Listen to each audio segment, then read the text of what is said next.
Hey everyone, it's Mark from Indie Practices.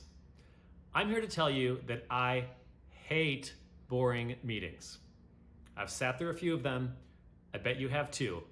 They are not fun for anybody. They waste time and they hurt culture. Today, I'm going to give you a few keys to planning and delivering better meetings. Your team will thank you. A prerequisite to any good meeting is that it is thoroughly pre-planned. Do not wing your meetings. You should be preparing for them as if you're preparing for an important presentation. You should be planning with purpose.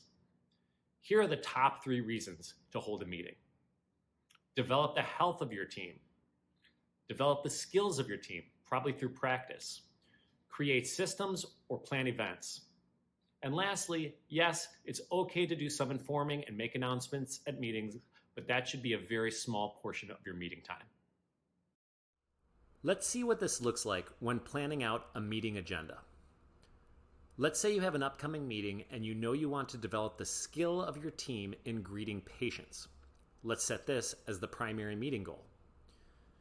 You know you want to make a few announcements, and you'd also like to develop the health of your team as you've been working on this.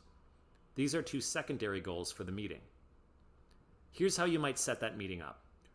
Open with a short activity that helps team members reflect on a value that you've identified as important. Then, you could transition to announcements, limiting yourself to just a few minutes here. Invest the majority of the meeting time in your primary goal. In this case, team members are practicing a skill. Wrap up your meeting with action steps and feedback.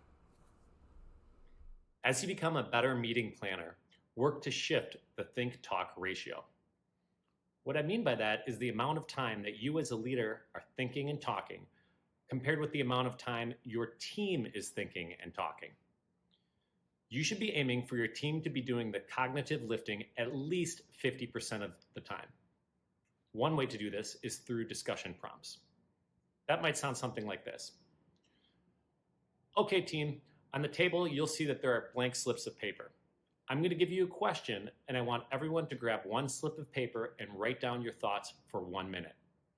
After that minute, I'm going to pair you up, and one person is going to share for another minute, and then you're going to switch.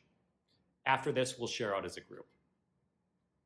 There are lots of other ways to achieve better ratio at your meetings, and there are several examples in the resource guide linked at the bottom of this video. Finally, let's talk about a few of the skills that you need to keep your meetings productive. It is your job as the meeting leader to keep things moving along and shut down anything that derails the meeting. Here are a few ways that you can do this. Be aware of the clock. Start and end the meeting on time and watch out for items that are going over time. Do not let one person, especially yourself, dominate conversation. If that happens, politely address it or own it, and ask for others to speak. Don't be afraid to do this. It can be easy for teams to focus on problems and occasionally slip into complaining. As the leader, you need to address this and push your team to be solutions-oriented. Make this a norm. Leading effective meetings is an art, and the best leaders constantly work at it. Be sure to check out the detailed guide that's linked below. It has lots more tips and resources for you. At Indie Practices, we love to talk about leadership and culture, so please don't hesitate to reach out if you have any questions, comments, or ideas. Have a great meeting.